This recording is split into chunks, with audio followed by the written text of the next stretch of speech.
জরাসন্ধ মহাভারতের সময়ের এক অধ্যত্ত ও দুর্ধর্ষ যোদ্ধা ছিলেন। মল্লযুদ্ধে কেউই তাকে পরাজিত করতে পারত না।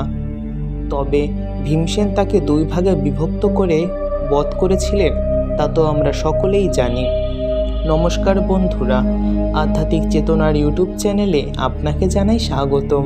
যদি আমাদের চ্যানেলে নতুন হয়ে থাকেন তাহলে অবশ্যই সাবস্ক্রাইব করে পাশে থাকবেন এবং এই রকমই পৌরাণিক ও রহস্যময় ভিডিও পেতে পাশের বেল আইকনটি অল করে নেবেন। তাহলে চলুন শুরু করা যাক আজকের এই ভিডিও। আজকের এই ভিডিওতে আমরা জানব যে কিভাবে কর্ণ জরাসন্ধকে পরাজিত করেছিলেন। চারিদিকে যখন কর্ণের শৌর্যের কথা চর্চা হচ্ছিল, সেই বার্তা জরাসন্ধের কাছেও পৌঁছালো। জরাসন্ধের ইচ্ছা হলো এই শৌর্যবান বীর যোদ্ধার সাথে যুদ্ধ করার। তাই তিনি এক চিঠিতে কর্ণকে যুদ্ধের আহ্বান জানালেন। কর্ণ সে প্রস্তাব স্বীকার করল। দুজনের মধ্যে শুরু হলো এক সংঘর্ষ। একে একে দুইজনের অস্ত্রই শেষ হয়ে আসছিল। প্রথমে ধনুক কেটে গেল, তারপর তলোয়ার যুদ্ধ শুরু হলে তলোয়ারও ভেঙে গেল।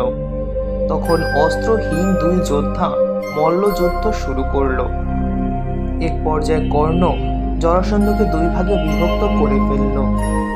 তবে জরাসন্ধের মৃত্যু হলো না, কিন্তু তিনি পরাজিত হয়ে গেলেন।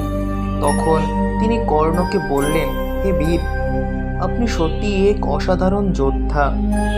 চলুন সংঘর্ষ না করে আমরা মৈত্রীত্ব স্থাপন করি।